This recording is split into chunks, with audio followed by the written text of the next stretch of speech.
중소문파의 갈등은 대회가 커질수록 더욱 날카로워졌다.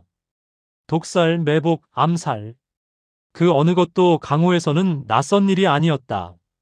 그 속에서 청우는 처음으로 사부가 경계하던 세계를 목도한다.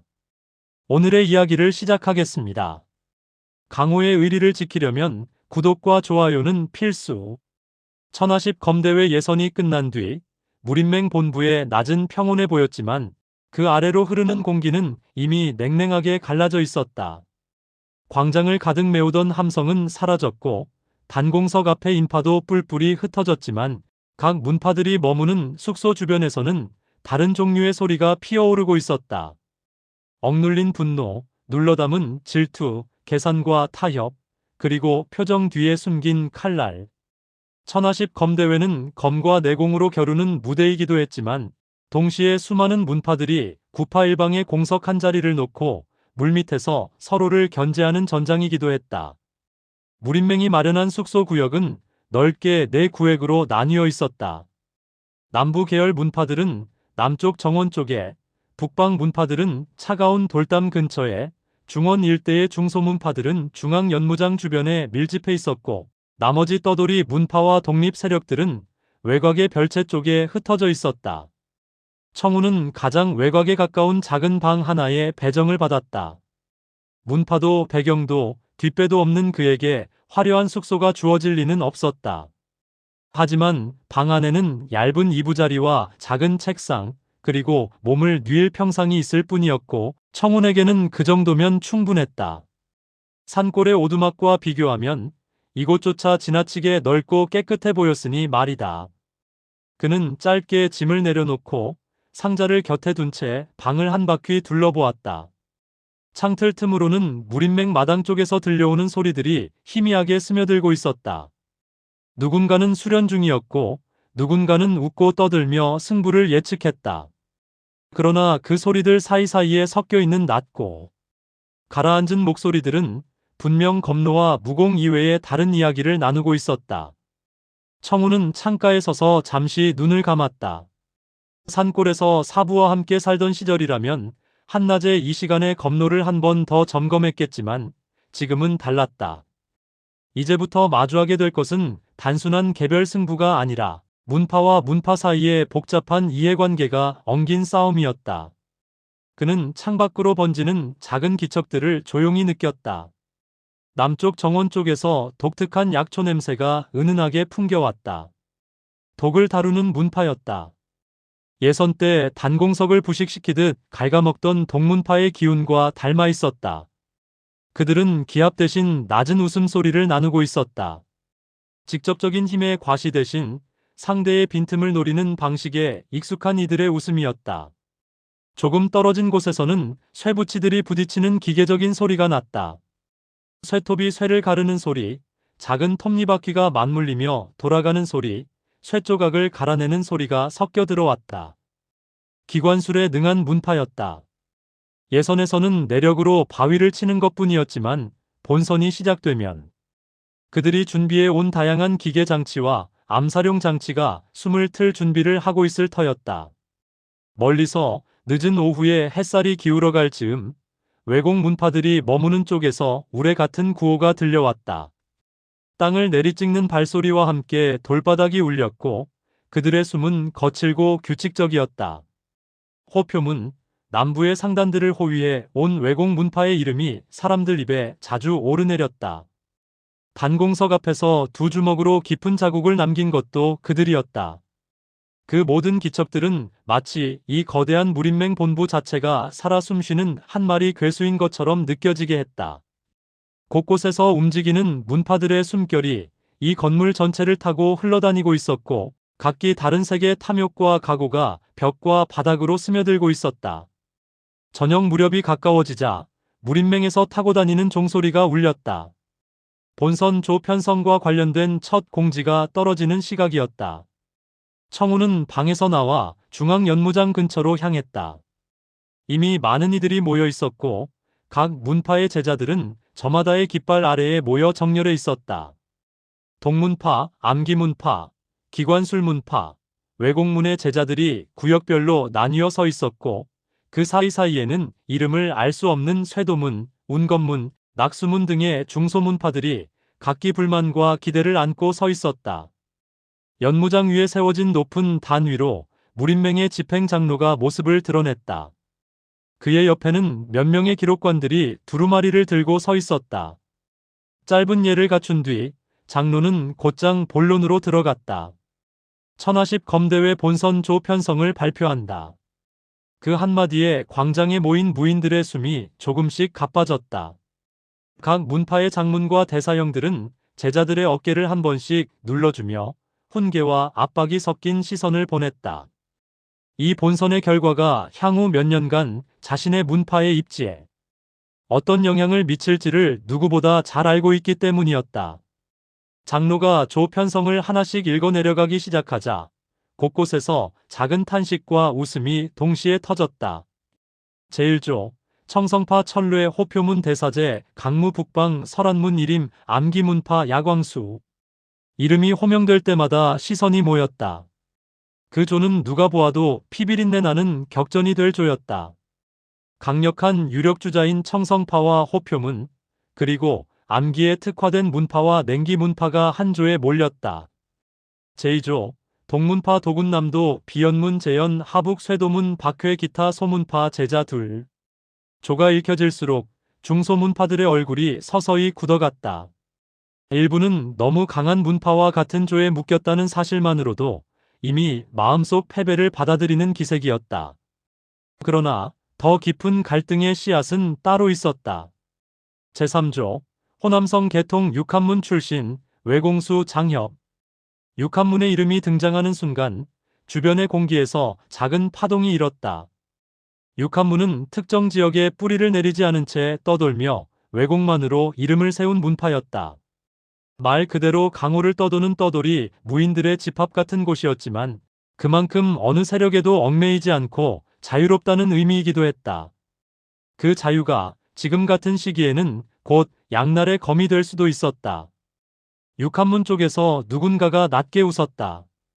그 웃음 뒤에는 대회 자체를 즐기려는 마음과 어느 쪽이든 자신을 팔 수 있다는 셈법이 함께 깃들어 있었다. 청운의 이름은 상당히 뒤에 가서야 불렸다. 제7조 무소속 청운 하북 운검문 진요 서장계열 낙수문 진송 강북의 소문파 일원들. 일부는 조용히 고개를 끄덕였다. 강력한 대형 문파와 같은 조에 묶이지 않은 것은 분명 다행이었지만 그렇다고 해서 만만한 조는 아니었다. 운검문은 이름 그대로 검로의 가벼운 운기와 궤적을 담는 문파로 기민하고 변화무쌍한 검법을 자랑했다. 낙수문은 물살과 낙수를 본떠 무공을 펼치는 문파로 부드러운 흐름 뒤에 숨은 무거운 힘을 품고 있는 것으로 유명했다.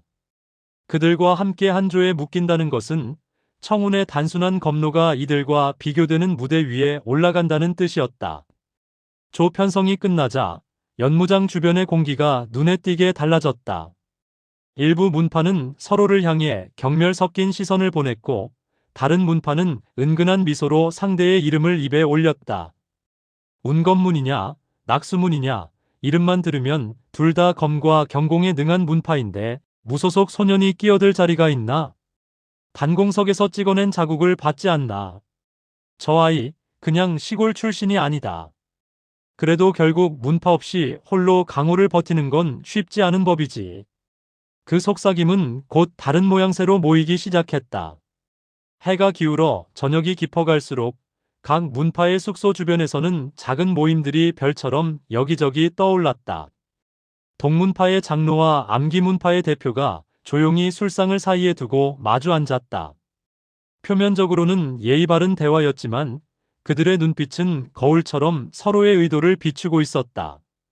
도끼와 암기를 함께 쓰면 본선에서 감당할 수 있는 문파가 몇이나 되겠소?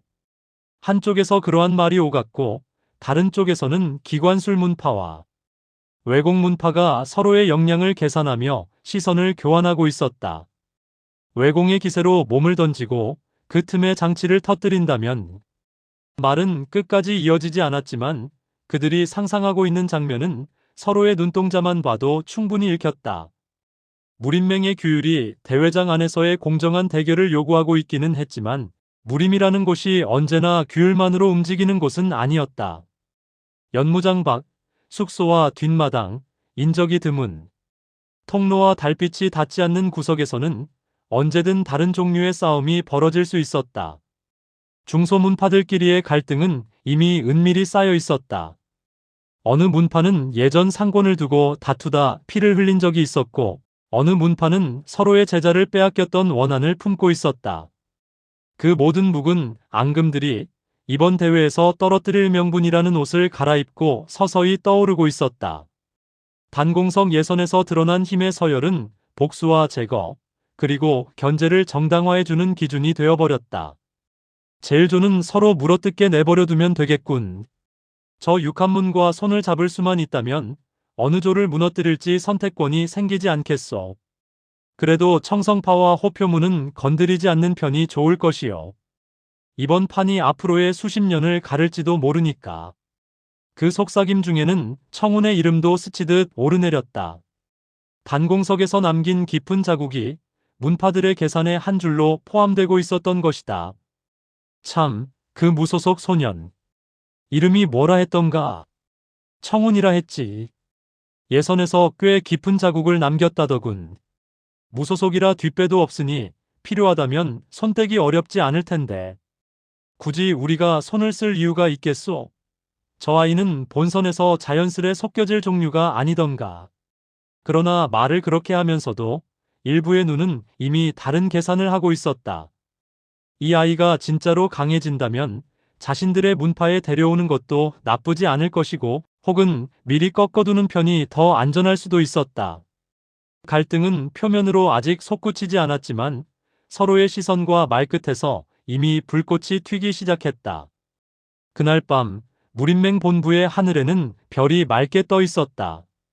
그러나 건물 사이로 불어오는 바람은 맑디 맑은 별빛과 전혀 다른 냄새를 품고 있었다. 독의 매캐한 기운, 쇳가루와 기름 냄새, 피와 쇠를 오가며 익숙해진 살기, 그리고 억눌린 욕망이 뒤섞인 냄새였다. 청우는 작은 방 안으로 돌아와 상자를 곁에 두고 평상 위에 걸터 앉았다. 오늘 하루 동안 본 것들을 하나씩 정리해 나갔다. 각 문파의 기운, 단공석에 남은 자국들, 천뢰의 눈빛, 그리고 본선조 편성 때 느껴진 서로의 시선들까지. 강호는 생각보다 훨씬 크고 생각보다 훨씬 복잡했다. 하지만 사부는 언제나 말하곤 했다. 세상이 아무리 복잡해져도 검을 쥔 자의 마음은 단순해야 한다. 무인의 길은 사람들의 욕망을 피해가는 길이 아니라 그 욕망 속에서 자신의 검을 잃지 않는 길이다. 청우는 눈을 감고 천천히 숨을 고르며 내공을 운기했다. 바깥에서는 중소문파들끼리의 작은 갈등이 서로 부딪히며 보이지 않는 곳에서 첫 불꽃을 튀기고 있었다.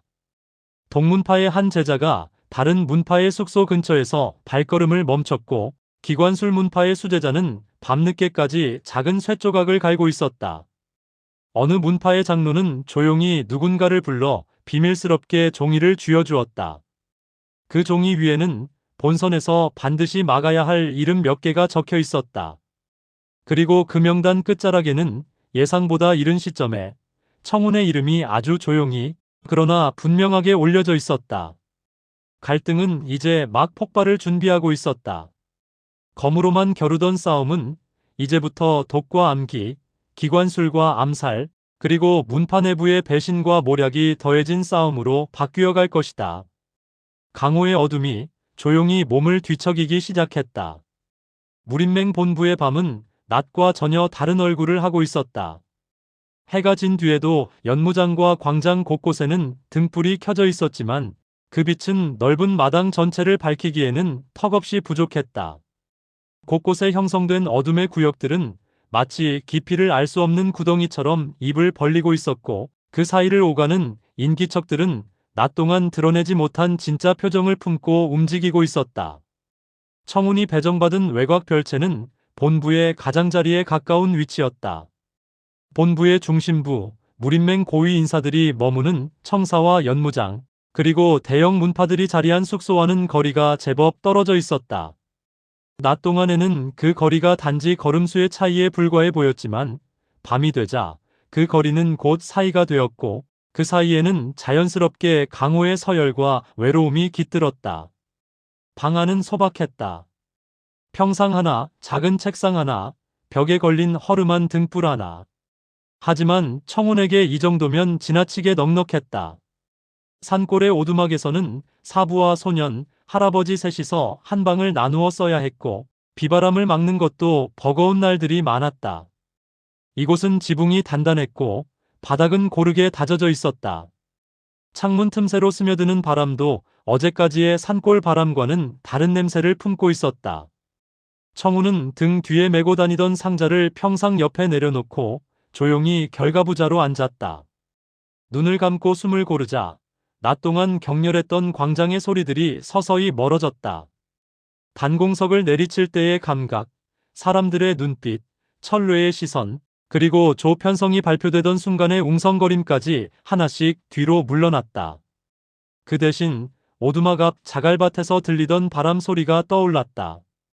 새벽마다 사부가 내공을 운기하던 그 숨소리가 귀에 스며들듯 되살아났다. 청우는 심호흡을 했다. 숨을 들이마실 때마다 아랫배가 서서히 부풀어 올랐다가 그대로 서늘하게 내려갔다. 얕은 숨은 모두 털어내고 깊은 숨만을 길게 붙잡았다. 그 호흡의 흐름을 따라 미약하지만 분명한 기운이 기맥 속을 돌았다. 산골에서 처음 내공을 느꼈던 날, 사부는 말없이 소년의 등을 짚고 한참을 기다렸다. 그러다 아주 조용히 말했다. 이제 너는 바람을 안에서 느낄 수 있겠구나. 이제 청우는 그때보다 훨씬 길어진 내공 운기 속에서 바깥의 바람뿐 아니라 사람들의 기척까지 한 겹 더 느낄 수 있게 되어 있었다. 운기를 마친 뒤 청우는 천천히 눈을 떴다. 그의 시선은 자연스럽게 평상 옆의 상자 위로 향했다. 상자 안에는 사부의 도복과 도포, 종남의 문양, 그리고 아직 봉인이 완전히 풀리지 않은 청명검이 고요히 누워 있었다. 청명검은 검집 속에서도 희미한 청명한 기운을 간직하고 있었고 밤이 깊어질수록 그 기운은 더욱 선명하게 청운의 손끝으로 전해지는 것 같았다. 그러나 청운은 검을 뽑지 않았다. 사부는 마지막까지 말했다. 검은 필요할 때만 뽑는 법이며 필요하지 않을 때 뽑힌 검은 사람의 길을 어긋나게 만든다고. 이 밤은 아직 검을 뽑을 때가 아니었다. 그때였다. 창문 너머에서 아주 가느다란 발소리가 들려왔다. 청우는 몸을 약간 틀어 귀를 기울였다. 발소리는 두 사람 분량이었다.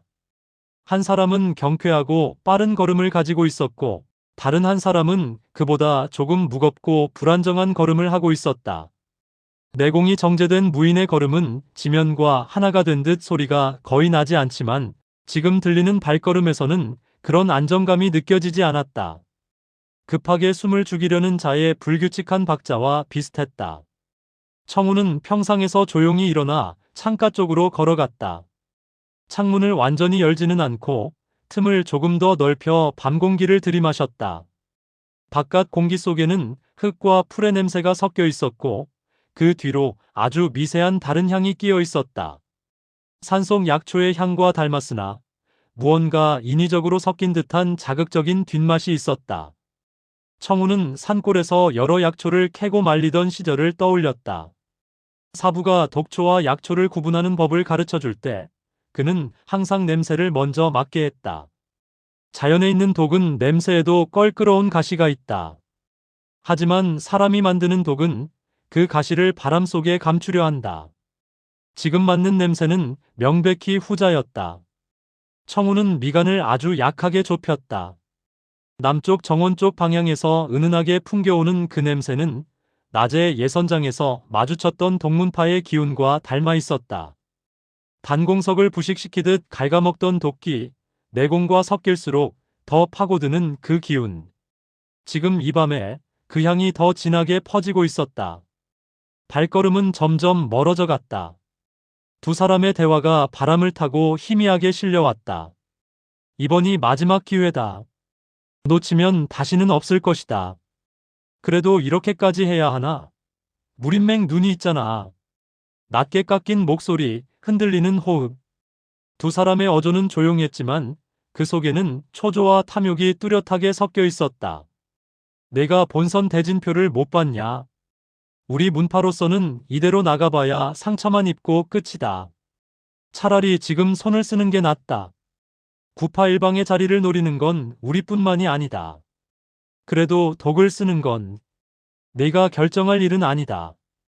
우리는 살아남아야 한다. 그 마지막 말은 낮고 무겁게 떨어졌다. 그리고 발자국은 더 멀어져 어둠 속으로 사라졌다. 청운의 손가락 끝에 힘이 살짝 들어갔다. 그가 들은 말 중에는 자신의 이름이 직접적으로 나오지 않았지만 홀로 온자를 언급하던 낮의 수군거림이 떠올랐다. 뒤에서 밀어주는 문파도 없고 보호해줄 장문도 없는 무명 소년. 누군가의 계산 속에는 언제든 제거해도 큰 반향이 일어나지 않을 목표 하나쯤 적혀 있을 것이다. 그러나 청운의 가슴은 크게 요동치지 않았다. 위험을 감지하는 본능은 분명히 깨어 있었지만 그것이 당장 자신을 향해 직선으로 뻗어온다는 기척은 아니었다. 그는 조용히 창을 닫고 자리로 돌아왔다. 섣불리 방을 나서면 오히려 자신이 이 어둠에 섞여 있는 듯한 흔적을 남길 수도 있었다. 사부라면 뭐라고 했을지 떠올려 보았다. 살기가 느껴지면 검을 찾기 전에 먼저 숨을 골라라. 검은 칼날의 끝이 아니라 숨의 끝에서 나온다. 청우는 다시 앉아 숨을 가다듬었다. 그렇다고 해서 무시하고 넘어갈 수도 없는 일이었다. 그는 눈을 감은 채 귀로만 밤을 보았다. 그 사이 무린맹 본부의 다른 한편 중원 문파들이 밀집한 숙소 구역에서는 은밀한 술상이 열리고 있었다. 작지 않은 방 한가운데 둥근 탁자 위에 2개의 술병과 서너 개의 안주 접시가 놓여 있었다. 술병 하나는 표면이 거칠고 오래된 독이었고 다른 하나는 정교하게 가공된 가죽으로 감싸져 있었다. 겉보기에는 그저 불을 과시하려는 문파의 여유처럼 보였다. 그러나 두 술병의 의미는 분명히 달랐다.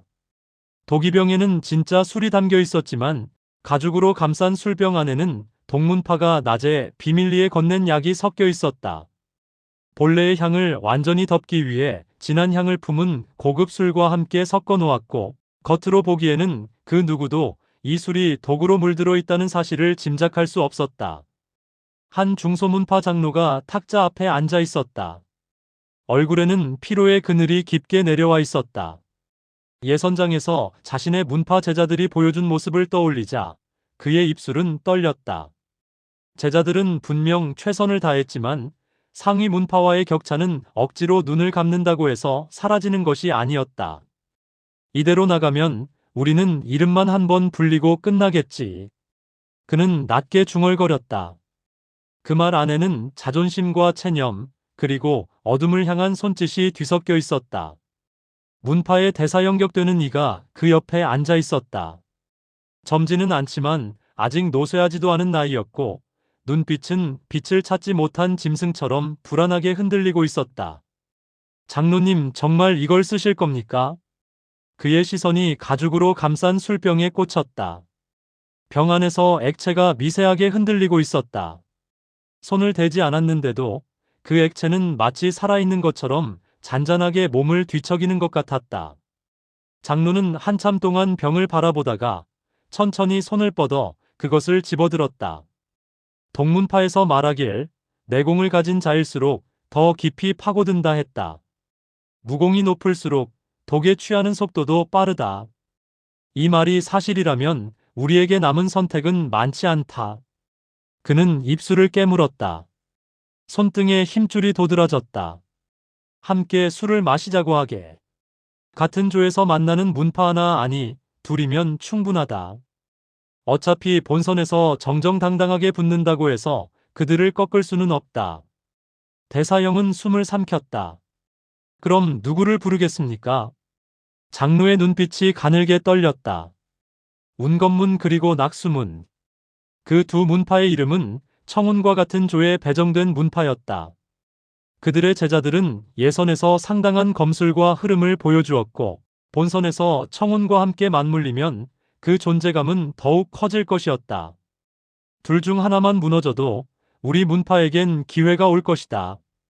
그리고 한 명쯤 아무도 모르게 더 쓰러져도 상관없다.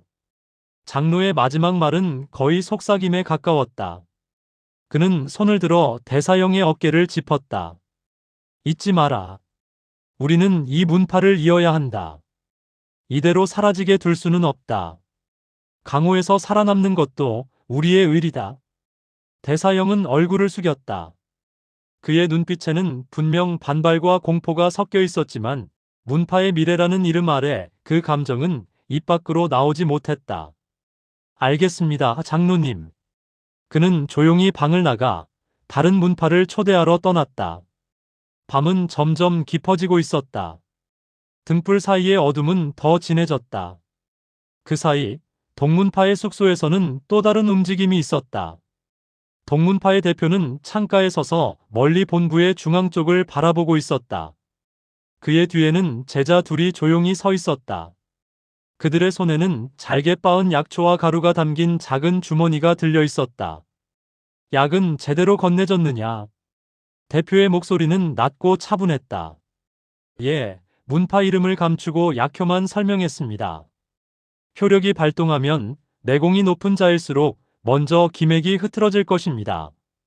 흔적은, 냄새도 색도 남지 않습니다. 술과 함께 섞으면 그 어떤 명이라도 알아차리기 어렵습니다. 대표는 창밖에서 흘러가는 등불의 행렬을 바라보았다. 숙소로 돌아가는 무인들, 경계서는 맹인들, 그리고 그 사이를 지나가는 무수한 그림자들. 강호는 언제나 여러 색의 피를 요구하는 곳이었다. 그는 자신의 문파가 사용하는 독이 결코 아름다운 수단이 아니라는 것을 알고 있었다. 하지만 아름다운 것만 추구해서 살아남을 수 있는 무림이었다면 이미 오래전에 역사 속으로 사라졌을 것이다. 우리는 눈에 띄지 않는다. 대표가 중얼거렸다. 칼을 휘두르는 것도 기세를 자랑하는 것도 아니다. 다만 필요할 때 필요한 혈맥을 끊어줄 뿐이다. 그 말은 누군가를 향한 변명이 아니라 스스로에게 하는 상기였다. 그 시각, 청우는 방 안에서 상자를 열지는 않은 채 상자 위에 손을 올려두고 있었다. 바깥에서 흐르는 독의 기운을 어렴풋이 느끼며 이 밤에 일어날 일들이 단순히 한 문파의 흥망만을 가르는 문제가 아니라는 예감을 품고 있었다. 사부라면 어떻게 했을까? 청우는 눈을 감고 스승의 얼굴을 떠올렸다. 기억을 잃었으면서도 검을 쥐는 법과 내공의 흐름만큼은 결코 잊지 않았던 이름 없는 무인. 그가 살기와 음모를 어떻게 바라보았는지 명확히 들은 적은 없지만 그의 검로만으로도 충분히 느낄 수 있었다. 무인의 길은 칼날이 아니라 선택으로 갈린다. 언제 검을 빼고 언제 검을 넣을지 정하는 게 무인이다. 지금 당장 검을 빼들고 뛰쳐나가 밤을 가를지 아니면 이 어둠이 어느 방향으로 흐르는지 더 지켜볼지. 청우는 조용히 숨을 더 깊게 골랐다. 그는 아직 강호의 막발을 들인 자였다. 강호의 모든 흐름을 단숨에 바꾸려 드는 것은 당장 얕은 개울에서 깊은 강의 물줄기를 되돌리려는 아이의 발버둥과 다를 바 없었다. 그래서 청우는 지켜보기로 했다. 이 밤이 어디까지 무너져 내리는지, 그리고 그 무너진 자리에 무엇이 남는지. 그렇게 시간이 흘러 밤은 어느덧 한순간 더 조용해졌다. 잠들 수 있는 자들은 잠에 빠져들었고 잠들 수 없는 자들만이 등불 아래에서 눈을 떴다. 그러다 깊은 밤의 침묵을 찢는 비명이 짧게 터졌다. 아주 짧았고 아주 날카로웠고 그러나 누구라도 그것이 단순한 악몽의 비명이 아니라는 것을 알 수 있었다. 청우는 자리에서 몸을 일으켰다. 비명은 본부 중앙 쪽 중원 문파들 숙소 근처에서 들려온 것 같았다. 바람이 그 소리를 잡아끌기 전에 그는 그 방향에서 떠오르는 혼란스러운 기척을 느꼈다. 수면에서 갑자기 뛰쳐나온 듯한 기운, 삶과 죽음의 경계를 허우적대는 혼란. 누군가는 급히 뛰어가고 있었고 누군가는 몸을 끌려가듯 움직이고 있었다. 사람이 쓰러졌다. 숨이 이상하다. 의원을 불러라. 빨리. 엉킨 목소리들이 바람을 타고 겹쳐졌다. 청우는 방 밖으로 나가지 않고 창을 열어 그 기척을 귀로만 쫓았다. 이 사건은 곧 무린맹 위로 올라갈 것이다. 덕망과 명성이 방패가 되는 이들에겐 의혹조차 닿지 않겠지만 배경이 없고 무명의 소년에게는 작은 그림자만 닿아도 치명적인 상처가 될 수 있었다. 잠시 후 무린맹의 경계병들이 분주히 움직이는 기척이 들렸다. 발걸음이 늘어났고 여러 문파에서 잠옷 위에 도포만 걸친 장로와 제자들이 뛰쳐나왔다. 등불이 연달아 켜졌고 밤의 어둠이 조금씩 밀려나며 여러 얼굴을 드러냈다. 어느 문파 숙소 앞 젊은 무인 하나가 바닥에 쓰러져 있었다. 입가에는 흰 거품이 맺혀 있었고 눈동자는 충혈되어 있었다. 그는 몸을 부르르 떨다가 곧 완전히 늘어졌다. 그 주변에 모여든 이들 사이에서 누군가 떨리는 목소리로 외쳤다. 독이다. 내공이 역류하면서 제어를 못하고 있어. 비명이 아니라 판정에 가까운 외침이었다. 어느 문파냐? 운검문 제자다. 낮에 예선에서 경쾌한 검로를 보여주며 사람들의 눈에 띄었던 그 문파의 이름이 지금은 전혀 다른 의미로 광장 위를 떠돌고 있었다. 누군가는 그 소식을 들은 뒤 입술을 깨물었고 누군가는 눈썹 사이에 억지로 연민을 그려 넣었다. 그러나 더 많은 이들은 눈을 가늘게 뜨고 누가 이 밤에 왜라는 질문을 마음속에서 굴리기 시작했다. 동문파의 대표는 숙소 창가에서 그 광경을 멀리 내다보았다. 그의 얼굴은 무표정했다.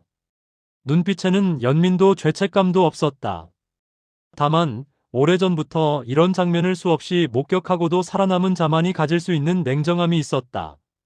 방안 중소문파 장로는 손에 쥔 빈 술병을 바라보다가 갑자기 그것을 꽉 움켜쥐었다. 병목이 소나귀에서 부서지며 유리 파편이 손을 찔렀지만 그는 아픔을 느끼지 못한 듯했다. 그의 시선은 문 밖 어둠 속에서 울리는 소리에 고정되어 있었다. 앞으로 몇 명 더 넘어질까? 중얼거림은 바람보다 작았다.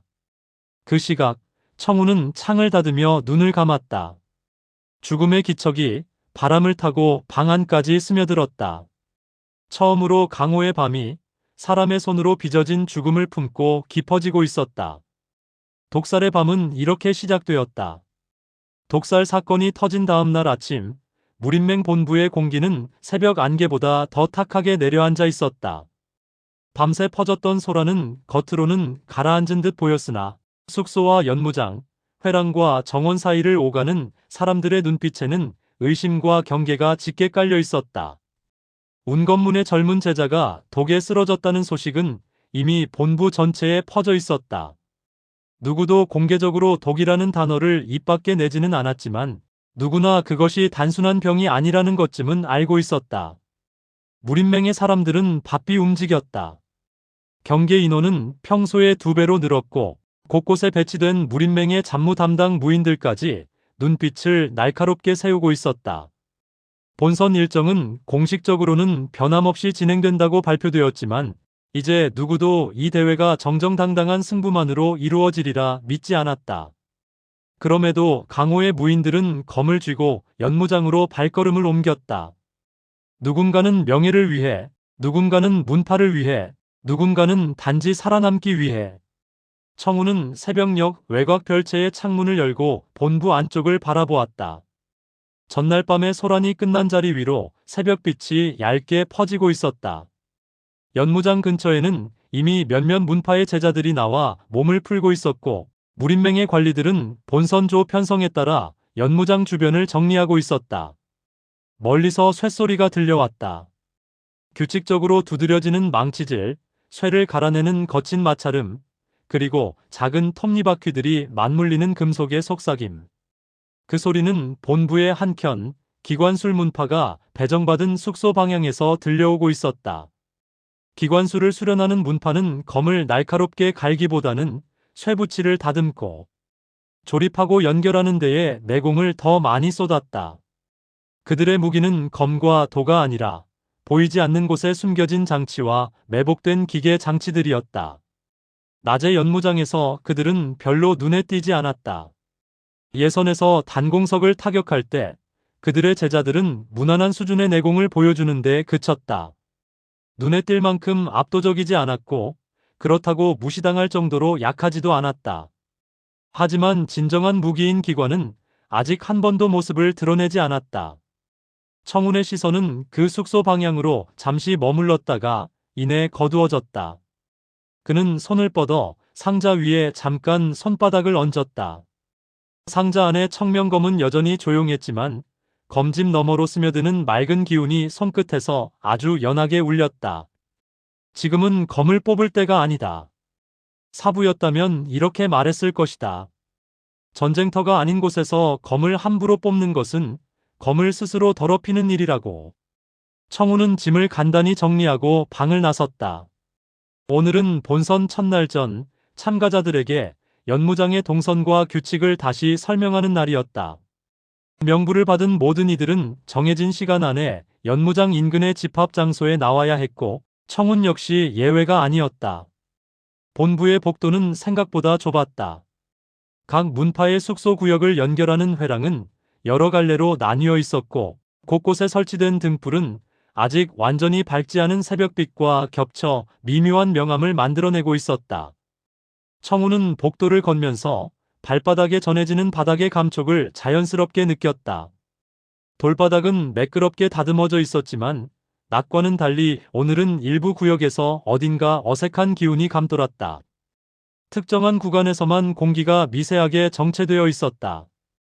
바람이 오가는 통로나 사람들의 발걸음이 자주 오가는 길이라면 공기의 흐름이 자연스럽게 흘러야 해 정상이다. 그러나 지금 청운이 지나고 있는 한 회랑. 구간은 눈에 보이지 않는 무언가가 길을 가로막고 있는 듯 기척이 어쩐지 무거웠다. 그는 자연스럽게 걸음을 늦추었다. 발걸음의 간격을 넓히지도 지나치게 좁히지도 않았다. 그저 몸의 중심을 조금 더 낮추고 시선을 바닥과 천장, 양쪽 벽으로 나누어 보냈다. 그때였다. 뒤쪽에서 급하게 뛰어오는 발자국 소리가 들렸다. 누군가가 집합 시간에 늦을까봐 서둘러 연무장 방향으로 달려오고 있는 듯했다. 숨소리는 젊고 성급했으며 발밑에서는 돌바닥이 거칠게 울렸다. 청우는 본능적으로 몸을 벽 쪽으로 붙였다. 회랑의 한가운데를 비워두며 달려오는 무인이 자신을 밀치지 않고 지나갈 수 있도록 공간을 만들었다. 그리 멀지 않은 거리에서 누군가의 옷자락이 바람에 휘날리고 있었다. 길 좀 비켜라. 짧고 거친 말이 튀어나오더니 청운의 옆을 푸른 도포 차림의 무인이 스쳐 지나갔다. 가슴께에는 낙수문을 상징하는 물결 문양이 수놓여 있었다. 낙수문의 젊은 제자였다. 전날 조편성에서 청운과 같은 칠조에 배정된 인물일 가능성이 높았다. 그는 청운의 존재를 신경 쓸 겨를도 없이 회랑의 중앙을 향해 그대로 내달렸다. 그리고 딱 하고 작고 건조한 소리가 났다. 그 소리는 돌바닥이 아니라 돌바닥 아래 어딘가에 숨겨진 기계가 움직이기 시작하는 소리였다. 순간 청운의 피부에 옅은 전율이 스쳤다. 몸이 먼저 반응했다. 그는 낙수문 제자의 등 뒤를 향해 무의식적으로 손을 뻗으며 외쳤다. 멈춰! 그러나 그 말과 손짓은 이미 너무 늦은 뒤였다. 낙수문 제자의 발이 바닥의 특정 지점을 정확히 밟은 순간 회랑 천장 양쪽에서 금속이 튀어나오는 소리가 연달아 터져나왔다. 촤락, 촤라락. 쇠조각과 쇠사슬이 동시에 움직였고 천장의 틈처럼 숨겨져 있던 작은 창들이 양쪽으로 열렸다. 그 틈 사이로 빽빽하게 정렬된 쇠살들이 미리 정해진 각도로 쏟아져 내려왔다. 낙수문 제자는 뒤돌아볼 틈도 없이 앞으로 몸을 날렸다. 하지만 이미 그의 종아리와 어깨, 허리께에는 몇 개의 쇠살이 깊숙이 파고들고 있었다. 피가 튀었다. 붉은 선들이 회랑 바닥을 따라 뻗어나갔고 금속이 살을 뚫고 뼈에 닿는 소리가 끔찍하게 울렸다. 청우는 전력을 다해 한 걸음, 두 걸음 앞으로 뛰었다. 입 안에서는 이미 경고의 말이 사라지고 있었다. 지금 필요한 것은 말이 아니라 움직임이었다. 그는 낙수문 제자의 어깨를 붙잡아 앞으로 잡아 끌었다. 그와 동시에 또 한 번 기계장치가 반응했다. 바닥 어딘가에서 딸깍 마이너스 하는 소리가 나더니 이제는 벽면에서 가느다란 바늘들이 사선으로 튀어나왔다. 바늘들은 마치 뱀처럼 공기 속을 가로질러 이 회랑을 통과하는 이들이 설 자리를 완전히 없애려는 듯 엇갈려 지나갔다. 청운의 머리칼 끝을 스치는 감각이 일었다. 조금만 늦었더라도 그 바늘들 중 하나가 목덜미나 눈을 꿰뚫었을 것이다. 그는 낙수문 제자를 거의 끌어안다시피 안고 회랑 한쪽 모서리로 몸을 굴렸다. 돌바닥과 겨드랑이가 거칠게 부딪혔지만 지금은 그 통증을 신경 쓸 겨를이 없었다. 바늘들이 벽에 꽂히며 짧고 날카로운 소리를 냈다. 철컥 철컥. 그리고 모든 소리가 멈췄다. 천장에서 내려온 쇠살들이 움직임을 멈춘 채 흔들리고 있었고 벽면에서 튀어나온 바늘들은 더 이상 움직이지 않는 작은 가시처럼 고정되어 있었다. 회랑에는 피냄새와 쇳내가 뒤섞여 퍼졌다. 청운의 품 안에서 낙수문 제자가 거칠게 숨을 몰아쉬었다. 어깨와 옆구리, 허벅지에는 이미 몇 개의 바늘과 쇠살이 박혀 있었다. 피가 도포를 적시며 흘러내리고 있었고 그의 얼굴은 순식간에 새하얗게 질려 있었다. 청운은 즉시 제자의 몸을 눕히지 않았다. 상처의 위치와 깊이를 대충 눈으로 훑어본 뒤 그를 반쯤 기대게 한 채 벽에 등을 붙여 세웠다. 무턱대고 뽑았다가는 피가 더 심하게 쏟아져 나올 수 있었다. 어디선가 사람들이 달려오는 소리가 들렸다. 무슨 일이야? 이쪽 회랑에서 소리가. 여러 문파의 제자와 무린맹 경계병들이 동시에 모여들었다. 그들 중 일부는 회랑 위쪽을 올려다보았다. 어쩌면 지나가면서 수십 번을 봤을 천장이겠지만 지금 그 천장은 완전히 달라져 보였다. 기관이다. 누군가 떨리는 목소리로 말했다. 천장과 벽 안쪽에 장치가 숨겨져 있었어. 모두의 시선이 본능적으로 한 방향으로 향했다. 기관술 문파의 숙소가 있는 쪽이었다. 그곳에서는 여전히 망치 소리가 났고 젊은 제자들이 무언가를 정리하는 기척이 들렸다. 기관술 문파의 한 장로가 소란을 듣고 회랑으로 걸어 나왔다. 그의 손에는 작은 쇠핀과 드라이버 같은 도구가 들려 있었고 허리에는 기묘한 금속 장치가 매달려 있었다. 사람들의 시선이 그에게 꽂혔다. 그는 눈썹 하나 까딱하지 않은 채 회랑을 훑어보았다. 천장의 틈, 쇠살, 바늘, 그리고 피를 흘리며 벽에 기대 앉아 있는 낙수문 제자. 이곳은 오래전에 쓰이던 방어장치가 남아있던 곳이다. 기관술문파 장로의 목소리는 담담했다. 무린맹 본부 곳곳에는 아직 정리되지 않은 옛 장치들이 남아있다. 이번 대회를 준비하며 우리가 일부 장치를 해체했지만 아직 손이 닿지 못한 곳이 있었던 모양이군. 그 말은 얼핏 들으면 합리적인 설명처럼 들렸다. 실제로 무린맹처럼 오래된 조직이라면 과거 침입자들을 막기 위한 함정이 남아있는 것이 이상하지는 않았다. 그러나 지금 이 타이밍에 독살 사건 직후에 본선 조 편성이 끝나고 나서 이런 일이 터졌다는 사실은 결코 우연이라고만 치부하기 어려웠다. 낙수문 쪽에서 달려나온 장로가 얼굴을 붉히며 외쳤다. 이게 우연이라 말할 수 있겠소. 우리 제자가 본선 첫날을 앞두고 이런 일을 당했다. 어제는 운건문이 독에 쓰러지고 오늘은 회랑에서 기관에 걸려 피를 흘리고 있다. 이게 모두 단순한 사고란 말이오? 기관술문파 장로의 눈빛이 잠시 그를 향했다. 그 시선은 마치 잘 만든 기계를 진단하듯 감정보다는 계산이 깃들어 있었다. 의도된 것이라면 목표는 왜 낙수문 제자였겠소? 그는 천천히 말을 이었다.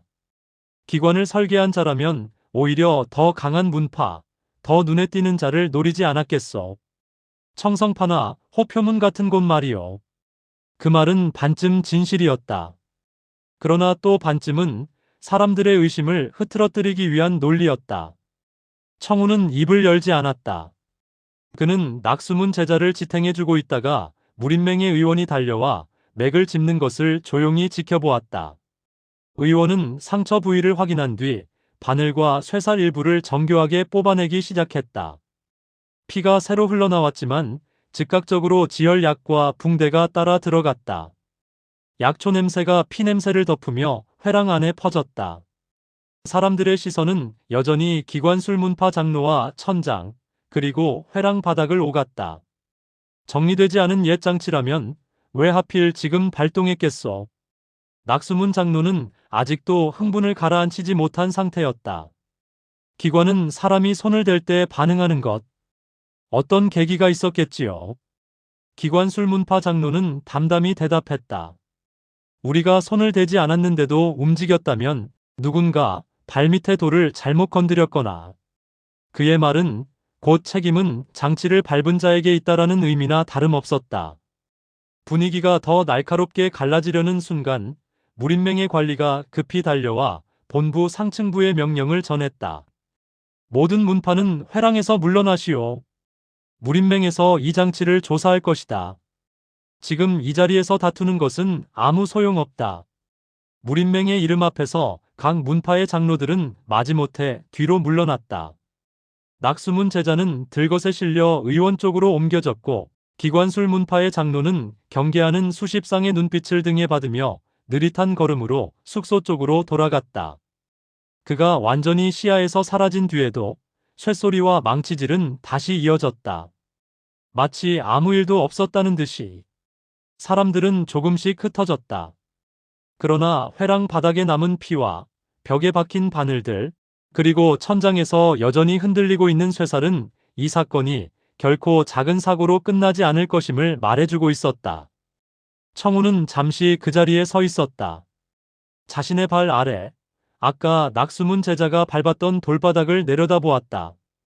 겉으로 보기에는 다른 곳과 별 차이 없는 돌이었다. 하지만 아주 미세하게 그 돌 하나만이 다른 돌보다 몇 자 분량만큼 더 부드럽게 눌려 있었다. 만약 자신이 조금만 더 빨리 걸음을 옮겼다면, 밟는 위치가 조금만 달랐다면 쇠살과 바늘의 목표는 낙수문 제자가 아니라 자신이 되었을 것이다. 그는 숨을 길게 내쉬었다. 두려움이 아니었다. 강호에 들어왔다는 사실을 몸으로 확인한 자의 숨이었다. 검만으로 싸우는 대회가 아니다. 이번 천하십 검대회는 검과 검뿐 아니라 독과 기관, 욕망과 배신이 함께 얽힌 전장이었다. 청우는 발걸음을 돌려 연무장 쪽으로 향했다. 본선 일정에 대해서는 아직 변동이 없다는 소식이 전해지고 있었다. 무린맹은 사건의 진상을 조사한다고는 했지만 대회 자체를 멈출 생각은 없어 보였다. 그럴 수밖에 없었다. 이 대회를 통해 정리되고 재편될 것은 단지 하나의 자리가 아니라 강호 전체의 향후 수십 년이었다. 그 모든 것을 멈추기에 지금 흘린 피는 아직 예고에 지나지 않았다. 연무장으로 향하는 길, 청우는 여러 문파 제자들의 시선을 느꼈다. 어제 단공석 앞에서 남겼던 좁고 깊은 자국. 그 자국을 기억하는 이들이 지금은 또 다른 이유로 그의 존재를 의식하고 있었다. 무소속, 뒷배 없음. 그러나 꽤 깊게 찍어낸 자국. 어제까지만 해도 호기심이었던 그 정보가 오늘부터는 누군가의 계산 속에서 제거하거나 이용할 대상으로 바뀌어 갈 수도 있었다. 청우는 고개를 숙이지 않았다. 위세를 부리지도 않았다. 그저 사부가 가르쳐준 그대로 한 걸음 한 걸음을 바르게 내디뎠다. 검은 단순해야 한다. 한 걸음, 한숨, 한 배기. 기관술의 매복은 누군가에게는 예상치 못한 재앙이었고 누군가에게는 계산된 수확이었으며 청운에게는 강호가 가진 또 하나의 얼굴에 대한 첫 목격이었다. 그리고 그 밤 기관술 문파의 숙소에서는 새로운 도면 하나가 조용히 펼쳐지고 있었다. 종이에 그려진 선들은 복도를 가로지르는 쇠사슬과 바늘, 천장과 바닥에 숨겨진 장치들의 구조를 상세히 보여주고 있었다. 그 도면의 한 귀퉁이에는 작게 이름 몇 개가 적혀 있었다. 운검문, 낙수문, 그리고 청운. 이름 옆에는 아직 아무 표시도 없었지만 그 종이를 내려다보는 눈빛만큼은 이미 한 사람의 생사 여부를 도구의 성능처럼 비교하고 있었다. 무린맹 본부 서쪽 끝, 외부의 시선이 잘 닿지 않는 조용한 구역에 종남파에게 배정된 벼론이 있었다. 다른 대문파들처럼 화려한 누각도 번쩍이는 현판도 없었다. 오래된 소나무 몇 그루와 낮은 기와 지붕, 소박하게 쓸린 마당 하나. 겉모습만 본다면 중소문파와 크게 다를 바 없는 숙소였으나 이곳에 드나드는 이들의 걸음에는 묵직한 기운과 기품이 깃들어 있었다. 대회가 열리는 동안 종남파의 장문인 청상진과 몇 명의 장로, 그리고 각대의 제자들이 이곳에 머무르고 있었다. 이미 연륜이 깊어진 장문인과 장로들은 안채와 맞붙은 사랑채 쪽에, 젊은 제자들은 마당을 둘러싼 협실에 배정되었다. 독살 사건과 기관술의 매복이 연이어 터진 뒤 무린맹은 표면상으로는 대회의 진행을 약속하며 진상을 조사하겠다고 밝혔지만 누구도 그 말을 온전히 믿지는 않았다. 각 문파는 저마다의 방식으로 경계를 강화했고 낯선 소리 하나에도 손이 칼자루를 더듬는 일이 잦아졌다. 종남파도 예외는 아니었다. 해가 기울어 붉은 빛이 서쪽 하늘을 물들릴 무렵 종남파 벼론의 큰 방에 장문인과 장로들이 모였다. 종이를 바른 미닫이 문이 모두 닫히고 밖에서는 제자 둘이 문 앞과 복도 끝을 지키고 서 있었다. 방 안에는 낮게 내려앉은 등불 하나가 골고루 빛을 흩뜨리고 있었고 그 아래로 흰 수염을 기른 청상진의 얼굴이 드러나 있었다. 청상진의 눈은 나이가 무색하게 맑았다.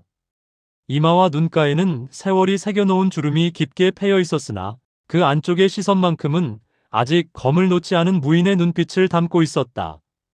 우직하고 온화한 성품, 그리고 자신이 한번 믿은 것에 끝까지 의심을 거두지 않는 성정 덕에 종남파는 그를 장문인으로 추대했다. 그의 좌우로 3명의 장로가 자리를 지키고 있었다. 수련을 통해 다져진 어깨와 굳은 손마디, 그리고 말수를 줄인 눈빛에서 이들 역시 오랫동안 산과 전장을 오가며 검을 벼려온 자들이라는 것을 알 수 있었다. 방 안에서는 한동안 아무 말도 없었다. 바깥에서 바람이 처마 끝을 스치고 지나는 소리와 뜰, 어귀의 대나무 잎이 서로 부딪히는 소리만이 여백을 메웠다. 그러다 곧 청상진이 천천히 입을 열었다. 어젯밤 운건문의 제자가 독에 쓰러지고 오늘 아침 회랑에서 낙수문 제자가 기관에 걸려 피를 흘렸다. 목소리는 낮고 깊었다. 감정이 과하게 실리지 않았지만 각 단어 하나하나가 바닥에 내려앉을 때마다 작은 돌덩이가 놓이는 듯한 무게를 품고 있었다. 인명피해가 본선이 시작되기도 전부터 이어지고 있다. 무린맹은 조사 중이라 하나 책임을 명확히 묻기엔 시간이 걸릴 것이다. 그 사이에 또 다른 일이 일어나지 말란 법도 없다. 왼편에 앉아있던 장로가 천천히 고개를 끄덕였다. 그는 회백색 수염을 짧게 기른 사내로 은퇴한 지 오래인 전임 장문인을 가까이에서 보필했을 만큼 종남파의 내력을 깊이 알고 있었다. 강호의 피는 언제나 먼저 흘러왔습니다. 다만 이번에는 그 피가 너무 일찍, 너무 앞에서 흐르고 있을 뿐이지요. 말은 담담했지만 눈빛에는 분명 불편한 기색이 스쳐 지나갔다. 다른 장로가 말을 이었다. 문제는 그 피 튀기는 판 위에 우리도 함께 올라가 있다는 것이요. 독살과 기관술의 매복이 이미 한 번씩 모습을 드러낸 이상 대회장은 이제 검노만으로 서열을 가리는 자리가 아니라 문파의 면목과 생사를 저울질하는 자리로 변했습니다. 그 말에 청상진은 잠시 눈을 감았다가 떴다. 그래서 이렇게 모였다. 우리 종남 역시 강호의 일부다.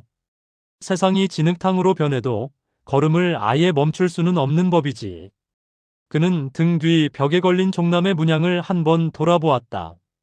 초승달처럼 휘어진 검 아래로 흐르는 물결 같은 선, 그리고 그 주변을 감싸는 간결한 원. 과거 종남 청객이 입었던 도포에도 새겨져 있었던 문양이었다.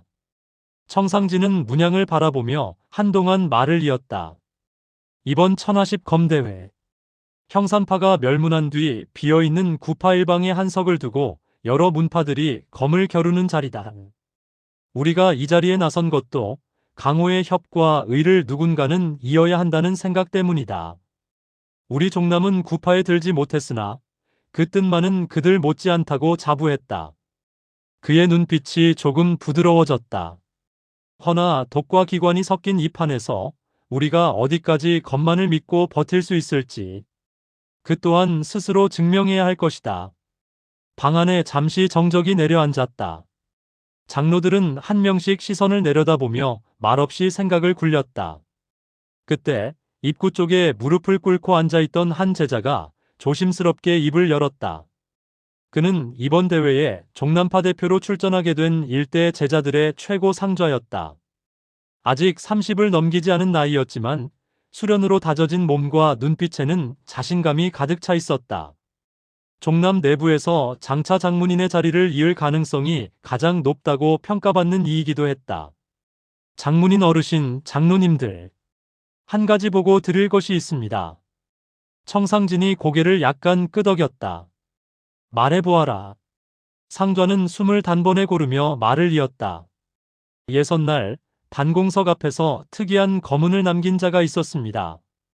이미 다른 문파에서도 수군되고 있습니다만 무소속 소년 하나가 단공석에 깊이 패인 자국을 남겼습니다. 이름은 청운이라 하였습니다. 방 안의 공기가 아주 미세하게 흔들렸다. 청상진의 눈이 그제야 조용히 그를 향했다. 무소속이라 했느냐? 예. 어느 문파에서도 온 것이 아니라고 합니다. 문파의 문양도 뒷배도 없고 행색으로 보아 산골에서 바로 내려온 듯한 차림이었다 합니다. 허나 제가 말하고자 하는 것은 그의 옷이 아니라 그가 남긴 검은과 자세입니다. 상좌는 잠시 숨을 골랐다. 기억을 더듬어 단공석 앞에서 본 장면들을 머릿속에 다시 그려보았다. 그 아이는 화려한 기압도 과장된 동작도 없었습니다. 다른 이들이 내공을 과시하듯 기운을 끌어올릴 때도 그냥 숨을 고르고 한 걸음 내디딜 뿐이었습니다. 다만 발의 간격과 어깨의 기울기, 허리의 중심선이 왼발에서 오른발로 옮겨가는 모양이. 그는 말을 멈추고 고개를 들어 청상진을 똑바로 봤다. 제가 배운 천하 36검의 첫세, 그리고 유은검법의 기본 보법과 매우 흡사했습니다. 이번에는 다른 장로의 눈빛이 흔들렸다. 허튼 말이 아니겠지? 상좌는 고개를 깊게 숙였다. 감히 거짓을 섞을 수는 없습니다. 저도 처음엔 단지 비슷한 우연이라 생각했습니다. 허나 단공석에 남은 자국을 보고 생각이 바뀌었습니다. 깊이만을 말한다면 저나 다른 대문파 제자들 또한 일정 수준은 찍어낼 수 있습니다. 그러나 그 아이의 자국은 그보다 더 단순하고 더 깊었습니다. 그는 손을 펴서 바닥에 허공의 선을 그리듯 움직였다. 군더더기가 없었습니다. 한 번에 한 번만을 위해 준비된 배기처럼 천하 36검을 수없이 반복한 자만이 몸에 익힐 수 있는 그런 선이었습니다. 유은검법의 흐름도 그 안에 서려 있는 것처럼 느껴졌습니다. 청상진은 한동안 말을 잃었다. 눈꺼풀이 아주 느리게 깜빡였다. 그의 머릿속에는 오래전 전장의 흙냄새와 피에 젖은 초승달 모양 검날이 겹쳐 떠올랐다. 천마대전 당시 무린맹의 부름을 받고 수많은 문파가 모였을 때 종남파에서는 한 사람이 앞장섰다. 모두가 기피하던 참혹한 전장으로 묵묵히 걸어 들어간 자. 종남청객. 그는 떠나기 전 청상진에게 검을 한 번 뽑아 보였다. 그때 보여준 한세의 배기는 화려함이라곤 한치도 없었고 오직 우직하고 묵직한 선만을 남겼다. 그 선이 땅 위에 그어진 뒤 풀잎 하나가 움직이지 못한 채 잘려나갔었다. 천하 36검의 첫세와 유은검법의 기본 보법은 쉽게 흉내낼 수 있는 것이 아니다. 청상진이 천천히 중얼거렸다. 10해, 20해를 허공만 베이는 자라 할지라도 마음이 흐트러지면 선이 곧지 못하다. 그런데 무소속 소년이 단 한 번의 배기로 그런 자국을 남겼다. 그는 손끝으로 무의식 중에 무릎 위를 문질렀다. 오래전 종남청객과 수련하던 시절 여러 번 땅바닥에 내동댕이 쳐지던 기억이 되살아났다. 그 아이가 우리 종남의 사람이라고 장모님께서 생각하시는 겁니까? 오른편 장로가 낮게 물었다. 청상진은 바로 답하지 않았다. 눈빛이 깊이를 더했다. 그렇다고 단정할 수는 없다. 그는 종남의 문양을 달고 있지 않다고 했지. 예. 옷소매에도 도포에도 아무 문양이 없었다 합니다. 상좌가 답했다. 허나 몸에 새겨진 검노와 보법은 문양보다 더 솔직하지. 청상진의 시선이 잠시 천장을 향했다가 다시 아래로 내려왔다. 종남 청객이 떠난 뒤 그가 끝내 돌아오지 않았다는 소식만 듣고 우리는 제자들을 걷어들이는데 신중해졌다. 전쟁이 끝난 뒤 천마신군이 쓰러진 뒤 형산이 첫 희생양이 되었을 때 우리 또한 언제 강호의 물살에 휩쓸릴지 몰랐다. 그래서 더욱 섣불리 손을 뻗지 않았다. 그의 말에는 오래된 후회와 자책이 묻어 있었다. 전쟁에 자원해 나간 대사형을 지켜주지 못한 죄책감, 그리고 그 뒤로 세상을 향해 내딛는 걸음에서 한 발 물러섰던 시간들. 혹시 그 아이가 종남 청객과 연이 있는 것은 아닐까요? 왼편 장로가 조심스럽게 말을 꺼냈다. 검노가 흡사하다고 한 상좌의 말을 믿는다면, 그리고 그 아이의 나이가 67해 전과 맞아떨어진다면, 천마대전의 잔불 속에서 사부를 잃은 누군가가 남았을 수도 있습니다. 방 안의 공기가 한층 더 무거워졌다. 상좌의 눈이 그 말을 듣는 순간 아주 미세하게 흔들렸다. 그는 말을 아끼며 고개를 숙였지만 마음속에서는 전혀 다른 문장이 떠오르고 있었다. 사부를 잃고 남은 아이라면 동정의 대상이지 종남의 검을 들고 앞에 설 자격은 없지 않은가. 청상진은 장로들의 말을 순서대로 되짚었다. 독살 사건, 기관술의 매복 예선에서 드러난 각 문파의 기운, 그리고 무소속 소년 청운의 검노. 지금 우리에게 필요한 것은 성급한 판단이 아니다. 그가 마침내 입을 열었다. 종남 청객의 흔적이 저 아이에게 남아있을 수도 있다. 우리 검법을 훔쳐 배웠을 수도 있다.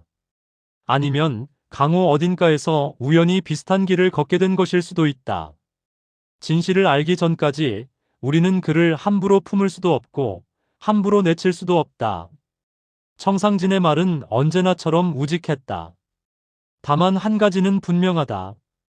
이 대회에서 그 아이가 어떤 검을 휘두르는지 눈으로 확인할 필요가 있다.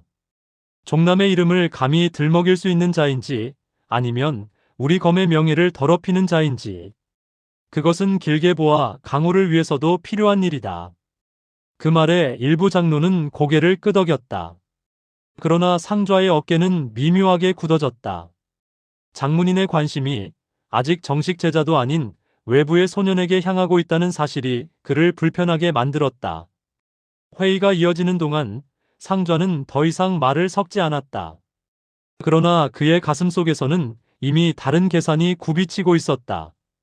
본선에서 종남파는 구파일방의 공석을 노리고 나왔다. 장문인의 신뢰를 한 몸에 받고 있는 자신과 그를 따르는 2대 제자들은 그 길의 선두에 서 있어야 했다. 그런데 이름도 문파도 없는 어떤 소년이 나타나 종남 청객의 그림자를 빌려 장문인의 눈길을 빼앗아 간다면 그건 용납할 수 없다. 그 생각은 아직 말로 나오지 않았지만 이미 한 번 뿌리를 내린 감정은 쉽게 사라지지 않았다. 회의는 한참 후에 끝이 났다. 장문인과 장로들은 다음날 본선 진행 상황에 맞춰 행동을 조심할 것, 독과 기관에 대해서는 무린맹의 조사 결과를 기다리되 각자 문파를 지키기 위해 최소한의 경계를 유지할 것을 다시 한번 확인했다. 청운이라는 아이에 대해서는 당장 움직이지 마라. 마지막으로 청상진이 덧붙였다. 그의 검노를 눈으로 보기 전에는 그 어떤 평도 허용하지 않겠다. 그 말은 분명했다. 장문인의 허락 없이 섣불리 나서는 자는 종남의 도를 어기는 것이나 다름없었다. 장로들이 물러가고 청상진 홀로 방에 남았을 때 그는 오랫동안 자리에서 일어나지 못했다. 눈을 감으면 전장의 붉은 달 아래에서 허허롭게 웃던 종남 청객의 뒷모습이 떠올랐다. 대사형 당신이 남긴 검이 정말 저 아이에게 스며 있는 것입니까? 그 물음은 오랫동안 가슴속에서 맴돌았다. 한편 회의가 끝나고 별원 마당으로 나선 상좌는 말없이 하늘을 올려다보았다. 서쪽 하늘은 이미 어둠에 잠기고 있었고 몇 개의 별이 무심하게 빛나고 있었다. 굳게 담은 입술 사이로 짧은 숨이 새어나왔다. 마당 끝 회랑 모퉁이에는 이번 대회에 함께 내려온 2대 제자들이 서 있었다. 그 중에서도 상좌를 사숙이라 부르며 따르는 자가 있었다. 눈빛이 날카롭고 언행에 군더더기가 적은 청년이었다. 그는 상좌가 마당으로 내려오는 것을 보자 자연스럽게 한 걸음 다가왔다. 사숙. 짧은 부름 속에 수많은 뜻이 담겨 있었다. 회의 내용, 장문인의 반응, 그리고 앞으로의 행보에 대한 질문이 모두 그 한마디에 들어 있었다. 상좌는 그를 잠시 내려다보다가 주변에 다른 제자들이 없는 것을 확인한 뒤 회랑 안쪽으로 발길을 옮겼다. 이대 제자는 말없이 그 뒤를 따랐다. 사방이 막혀 있고 등불 하나만이 희미하게 켜져 있는 좁은 쪽마루에 이르자 상좌는 마침내 입을 열었다. 목소리는 낮았지만 그 안에는 방금 전 회의에서 참고 있던 감정이 섞여 있었다. 방금 들었겠지. 장모님께서 그 아이를 눈으로 보고 판단하시겠다고 하셨다. 이대 제자는 고개를 끄덕였다. 예. 장모님께서 직접 보시겠다면 우리로서는 따를 수밖에. 따르는 것과 가만히 있는 것은 다르다. 상좌의 말이 그를 끊었다. 지금 강호가 어떤 판인지 보았을 것이다. 운검문 제자가 독에 쓰러지고 낙수문 제자가 기관에 걸려 피를 흘렸다. 누구도 표면 위로 올라오려 하지 않지만 이미 물밑에서 칼날이 수십 자루나 오가고 있다. 이대 제자의 눈이 조금 가늘어졌다. 사수께서는 우리는 정파다. 종남이라는 이름은 협과 의를 위해 검을 쥐어왔다. 독이나 암기를 쓰는 문파들과는 다르다. 상좌는 그 말을 먼저 꺼내며 스스로의 마음을 다잡듯 되뇌었다. 그러나 정면에서 검을 맞대기 전에 우리 자리부터 빼앗기게 둔다면 그 또한 바른 도는 아니다. 그는 회랑 바닥을 내려다보았다. 바람이 스쳐 지나가며 등불에 불꽃을 흔들었다. 그림자가 그의 얼굴을 따라 길게 늘어졌다. 장모님께서 그 아이에게 눈을 주셨다. 종남 청객의 자취를 찾고 계신 것이다. 하지만 말끝이 잠시 떨렸다. 그 아이가 정말 대사형의 흔적을 이어온 자라면 그때는 장모님께서 직접 결정하시겠지. 대를 잇는 문제이니. 그러나 그렇지 않다면 그저 우연히 비슷한 검을 흉내낸 자라면. 이대 제자의 눈빛에 차가운 빛이 스쳤다. 그땐 우리 손으로 정리해야 한다. 상좌의 말은 짧았지만 무거웠다. 본선이 시작되면 모든 눈이 연무장으로 향할 것이다. 문파 간의 승부에 시선이 쏠려 있을 때 가장 조용하게 사람이 사라질 수도 있다. 독을 쓸 필요는 없다. 기관을 쓸 필요도 없다. 경기장 밖, 밤길 한 번이면 충분하다. 이대 제자는 잠시 침묵했다. 그 역시 종남파의 제자로서 정면에 검을 배우며 자라왔다. 비겁한 수단을 흉내내고 싶지는 않았다. 그러나 강호는 이미 정면 승부만으로 움직이는 곳이 아니었다. 독살과 매복, 음모와 모략이 뒤섞인 판 위에서 가끔은 가장 깨끗한 칼이 먼저 부러져 나가기도 했다. 사부님께서 아시면. 그가 조심스레 말을 꺼냈다. 장모님께서 알지 못하게 해야 한다. 상좌의 목소리는 더 낮아졌다. 우리가 지키려는 것은 종남의 자리이자 장문인의 뜻이다. 장문인은 아직 그 아이에게서 대사형의 그림자를 보고 싶어 하신다. 그러니 직접 손을 더럽히지 않으실 것이다. 그 길을 선택하지 않으신다면 대신 우리가 선택해야 한다. 이대 제자는 눈을 감았다 뜨며 마침내 고개를 끄덕였다. 알겠습니다, 사수. 다만 그는 한 번 더 말을 골랐다. 그래도 그 아이가 어떤 검을 쓰는지 한 번은 보고 싶습니다. 종남의 검을 모독하는 자라면 그에 걸맞은 대가를 치르게 해야 하니까요. 상좌의 입가에 희미한 그러나 웃음이라고 하기엔 너무 차가운 기색이 떠올랐다. 본선 첫날을 지켜보자. 단공석 앞에서 남긴 선이 우연이 아닌지 정말 종남의 검이 흐르고 있는지 그 뒤에야 칼날을 어느 쪽으로 돌릴지 정할 수 있을 것이다. 두 사람은 그렇게 말하며 회랑에서 내려왔다.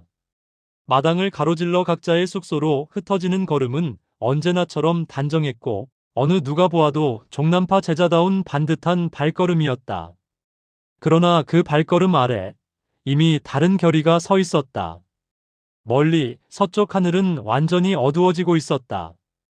밤하늘 위로 흩어진 별빛이 차갑게 내려앉는 사이 어디선가 들려오는 목검이 허공을 가르는 소리가 희미하게 종남 벼론까지 전해졌다.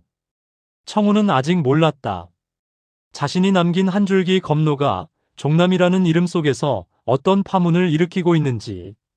자신의 스승이었던 이름 없는 사부가 한때 종남 청객이라 불리던 무인이었다는 사실이 지금 종남의 장문인과 장로들의 가슴에 어떤 그림자를 들이우고 있는지. 그는 그저 묵묵히 자신의 검을 다듬고 있을 뿐이었다. 그러나 같은 시간 다른 어둠 속에서는 이미 그의 이름이 조용히 오르내리고 있었다.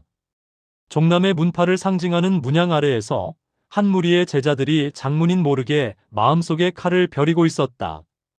무림맹 본부의 하늘은 맑게 개어 있었지만 그 아래를 채운 공기는 어딘가 탁하고 무거웠다. 운검문의 제자가 독에 쓰러지고 낙수문 제자가 회랑의 기관에 걸려 피를 흘린 지 하루가 지났을 뿐인데 본부 전체가 마치 오래된 병을 앓는 사람처럼 조심스러운 기침만 내뱉고 있었다. 연무장 주변은 소란스러웠다. 표면적으로는 본선 대진표에 대한 이야기와 어느 문파가 우승을 차지할 것인지에 대한 예측이 오갔지만 그 밑바닥에는 전혀 다른 말들이 흘러다니고 있었다.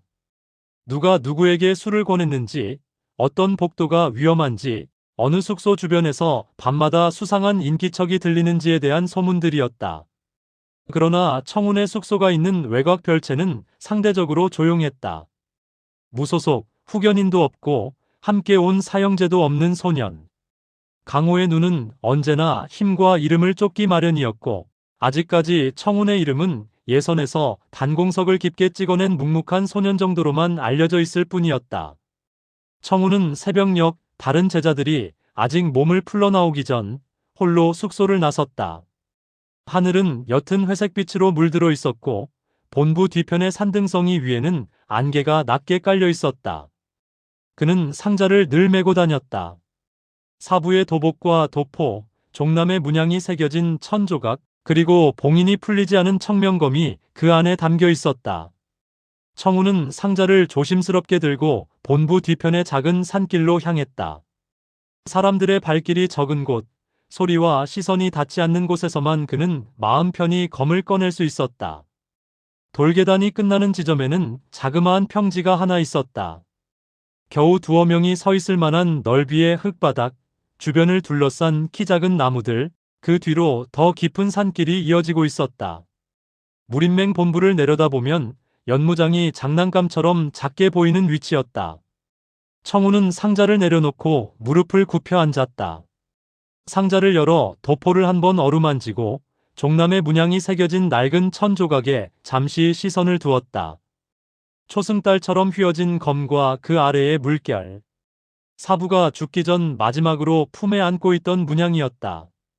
사부님, 오늘도 지켜보고 계시겠지요? 그는 마음속으로 조용히 말을 걸었다. 입 밖으로는 내지 않았지만 문양에 손끝을 올릴 때마다 사부의 거친 목소리와 체온이 아직도 희미하게 느껴지는 것 같은 기분이 들었다. 청명검을 꺼냈다. 검집제 손에 쥐자 손바닥에 익숙한 감각이 되살아났다. 무게는 묵직했지만 손에 맞지 않는 무게는 아니었다. 수백 번, 수천 번을 쥐었다 놓았다를 반복한 나무목검의 감각 위에 이제는 진짜 검의 무게가 서서히 포개지고 있었다. 청우는 검집을 허리에 찬 채 자리에서 일어섰다. 먼저 숨을 골랐다. 내공을 운기하는 법은 사부에게서 수없이 반복해 배워 익숙했다. 다만 산골 오두막에서의 운기와 이렇게 강호 한복판에서의 운기는 전혀 다른 의미를 품고 있었다. 이제 그의 내공은 단지 몸을 지키기 위한 것만이 아니라 강호의 칼끝과 음모를 버티기 위한 유일한 버팀목이기도 했다. 숨을 들이마셨다. 아랫배가 부풀어 오르고 맑은 공기가 폐 깊숙이 내려앉았다. 그와 동시에 어제 회랑에서 느꼈던 피냄새와 쇠의 살기가 함께 떠올랐다. 살맞은 낙수문 제자의 얼굴, 그 주변에서 흘렸던 문파들의 불안과 분노, 그리고 뒤편에서 미묘하게 웃음을 감췄던 어떤 눈빛들까지. 청우는 숨을 내쉬며 그 장면들을 한 번에 밀어냈다. 지금은 검의 흐름만을 느껴야 했다. 내공이 단전에서 돌며 사지를 타고 퍼지는 감각이 서서히 일어났다. 큰 기운은 아니었지만 흐름은 분명했다. 사부의 말대로 얕더라도 흐름이 끊기지 않는 것이 중요했다. 그 순간이었다. 바람이 한 번 아주 짧게 끊겼다. 안개 속을 타고 올라오던 바람이 갑자기 방향을 잃은 듯 흩어졌다. 잎사귀들이 흔들리다 멈췄고 주변의 소리들이 한순간 가라앉았다. 청우는 눈썹을 미세하게 좁혔다. 눈을 뜨지 않아도 알 수 있었다. 누군가 나를 보고 있다. 그 느낌은 어제 회랑에서 처음 감지했던 기척과는 또 달랐다. 어제의 기척은 기계와 독의 뒤편에서 흘러나오는 차갑고 건조한 살기였다면 지금 느끼는 것은 훨씬 더 좁게 오므라든 창끝과 같은 것이었다. 아직 공격 의지가 온전히 실린 것은 아니었다. 그렇지만 분명히 시험하는 눈빛이었다. 청우는 아직 검을 뽑지 않은 채 천천히 자세를 바꿨다. 발을 반보 뒤로 물리고 몸의 중심을 낮추었다. 언뜻 보기에는 단지 자리를 옮기는 것처럼 보였지만 그의 체중은 이미 어느 방향에서 공격이 들어와도 회피와 반격을 동시에 염두에 둘 수 있는 지점으로 옮겨져 있었다. 검집 위에 손을 올렸다. 을러대지 않았고 과시하지도 않았다. 그저 언제든 뽑을 수 있다는 준비만을 몸으로 드러냈다. 바람은 다시 움직이기 시작했다. 그러나 그 바람 속에는 이제 얇게 깎아낸 칼날의 냄새가 섞여 있었다. 멀리 나무들 뒤 어딘가에서 아주 희미한 호흡 하나가 엇갈렸다. 청우는 그 숨을 듣지 못했다. 하지만 그 숨의 주인이 내뿜는 살기만큼은 분명히 느꼈다. 강호란 게 이렇구나. 그는 마음속으로 짧게 중얼거렸다. 사부가 말하던 눈에 보이지 않는 칼날이 바로 이런 것이었을까? 한참 동안 아무 일도 일어나지 않았다. 검도 뽑히지 않았고 공격도 오지 않았다. 어디선가 살기가 아주 가느다랗게 뒤로 물러났다. 마치 오늘은 여기까지라고 말하는 듯한 움직임이었다. 청우는 손을 천천히 검집에서 떼어냈다. 그러나 마음속 긴장은 풀지 않았다. 몸이 이미 알고 있었다. 저것은 단지 첫 인사에 불과하다. 같은 시간 산 아래 어두운 숲을 속에 두 개의 그림자가 서 있었다. 종남파의 2대 제자와 그를 따르는 제자였다. 느꼈습니다. 더 젊은 쪽이 먼저 입을 열었다. 그는 청운이 시선을 돌릴 때마다 몸을 숨겼지만 그 눈의 움직임만으로도 자신들을 따라잡을 수 있을지 모른다는 생각을 지울 수 없었다. 처음 기척을 뿌린 순간 몸이 움직였습니다. 발을 옮기는 방식, 호흡을 가다듬는 형태의 우연이 아닙니다. 제대로 수련된 무인의 반응이었습니다. 이대 제자는 잠시 대답하지 않았다. 대신 눈을 가늘게 뜨고 청운이 있던 평지를 올려다보았다. 안개 사이로 보이는 실루엣은 지금 막 검집에서 손을 떼고 돌아서는 중이었다. 사숙께 보고해야겠군. 그는 낮게 말했다. 단지 겁먹은 아이가 아니다.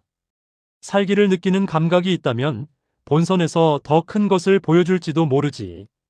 젊은 제자가 조용히 물었다. 그렇다면 암살 계획은? 계획이라는 말은 입 밖으로 꺼내지 마라. 이대 제자는 그 말부터 단호하게 잘랐다. 우리는 종남의 제자다. 종남은 늘 정면의 검을 가르쳐왔다. 우리의 행동은 어디까지나 문파를 지키기 위한 사전 조심일 뿐이다. 말과 생각이 완전히 일치하지 않는다는 것을 둘 다 알고 있었다. 그러나 강호에서 살기 위해서는 때로 스스로를 속이는 일도 필요했다. 아니, 자신이 품은 칼날에 일종의 명분을 부여하지 않으면 결국 그 칼날은 스스로를 먼저 베어버릴 수도 있었다. 어쨌든 오늘의 목적은 달성했습니다. 이대 제자가 말을 이었다. 저 아이가 단순한 헛개비가 아니라는 것, 그리고 살기를 느낄 만큼은 수련되어 있다는 것. 이제 남은 건 하나뿐입니다. 그의 입가에 희미한 기색이 떠올랐다. 웃음이라 하기에는 너무 얕고 비웃음이라 하기에는 감정이 적었다. 본선에서 검을 휘두르는 모습을 직접 보는 것. 그날 낮 연무장 주변은 전날과는 다른 의미로 술렁였다. 독살과 기관 함정 사건이 일어난 뒤 무린맹은 본선 첫날 진행 방식을 조금 바꿨다. 본선은 여전히 토너먼트 방식으로 진행되지만 각 조의 첫 경기는 무린맹 원로들이 직접 지켜보는 가운데 열리게 되었다. 혹여 또 다른 사고가 발생하더라도 그 자리에서 곧바로 판정을 내릴 수 있도록 하기 위해서였다. 사실상 모든 문파의 첫 경기는 무린맹의 눈앞에서 검증을 받는 셈이었다. 청운이 속한 조의 경기는 오후로 배정되었다. 오전에는 다른 조들의 경기가 연달아 치러졌다.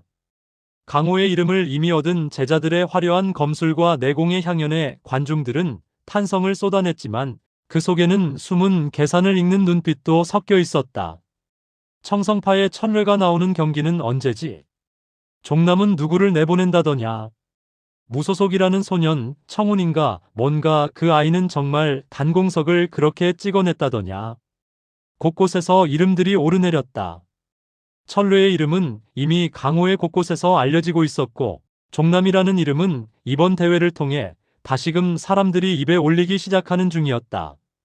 그리고 청운이라는 이름은 아직 조용했지만 일부의 귀에는 조금씩 스며들고 있었다. 청운은 관중석 한편에서 조용히 다른 조의 경기를 지켜보고 있었다. 눈앞에서 오가는 화려한 검로들은 분명 놀라운 것이었지만 그는 감탄만 하고 있지 않았다.